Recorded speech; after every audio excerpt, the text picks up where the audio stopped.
No, we do not only employ expatriates. It just so happens that the last roles we advertised were roles that we needed expatriates to fill.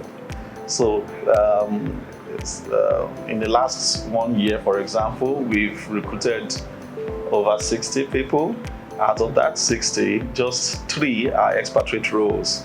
So you can calculate the percentage. So we do not only employ expatriates. So when interviewing for candidates to fill roles that we have available for the company, we use what we call competency-based interviewing.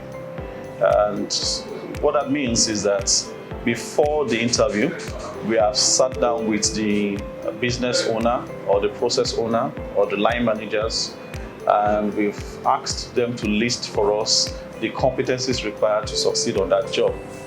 We've identified 1 or 2 people who have succeeded in the job before, and we've listed the competencies that they had that made it possible for them to succeed on the job.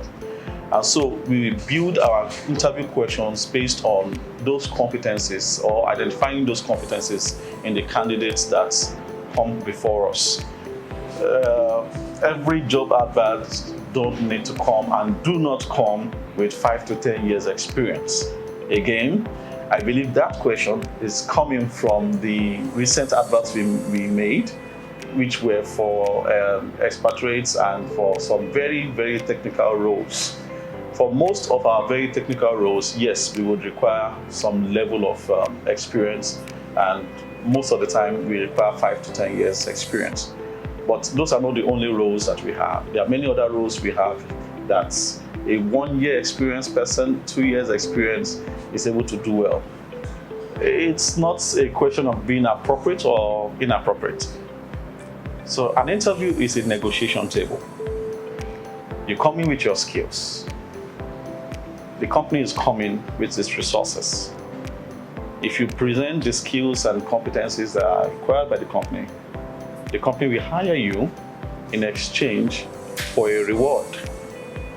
Now, just like every marketplace or everywhere negotiation is done, there is haggling. Okay, you take 50,000, no, I want 60,000, and so forth. Now, I would not want to give you a salary that is far exceeding what you already are earning. As a responsible HR person or recruiter, I would want to give you I would want to get the best candidates for as low a price as I can. My first motivation is getting the best candidates. My second motivation is making sure that it is as the cost of getting that candidate is as economical to the company as possible. That's my motivation in coming to the table. Your own motivation in coming to the table is left to you.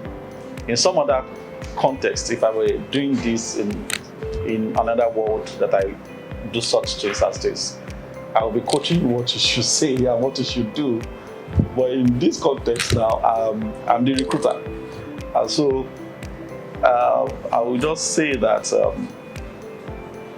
one, make sure you know what you're doing. Make sure you know what you're worth. Make sure you know what you're worth. Okay, very fantastic question. How do you negotiate for a good salary in an interview? This question is going to put me in trouble, but I don't mind sharing it with you as long as you use it and use it well. Number one, please don't go for an interview that you don't know anything about. I beg you, please don't just go and manage it. No, you have your integrity to protect. So please don't go for an interview you don't know anything about. Number two, make sure you are prepared. Go for your interviews well prepared, including asking yourself and answering the question on negotiation. Negotiating what you want to earn. And that is the number 3 thing. What exactly do you want to earn from that role? do your research, ask people.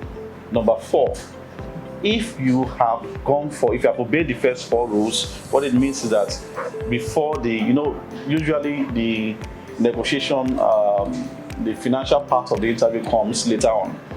We usually start from the value part. So you will have displayed enough value because you have enough information about the role. You have convinced us that you are the best person for the job, you are the best candidate for the job. And so it is easy for you to negotiate because you are negotiating from a point of strength. You never fear to negotiate, but you only negotiate from the point of strength. That's what John F. Kennedy taught us. And so you want to display as much knowledge and competency about the role as possible. If you have successfully done that, you have done 50% of your negotiation already.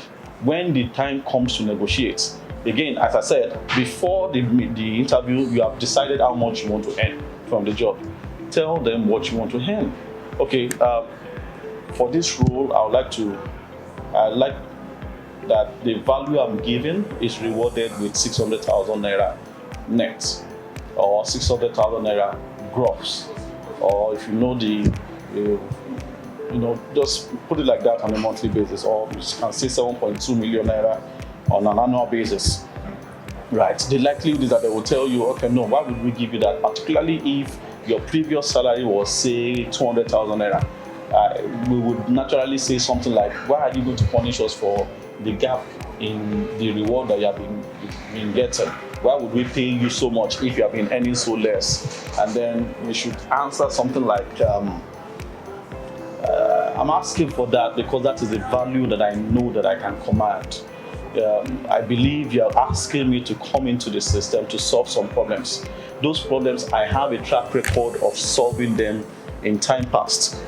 In the previous aspects of the interview, we've gone through the instances where I solved those problems. I can do even much more than you have asked me.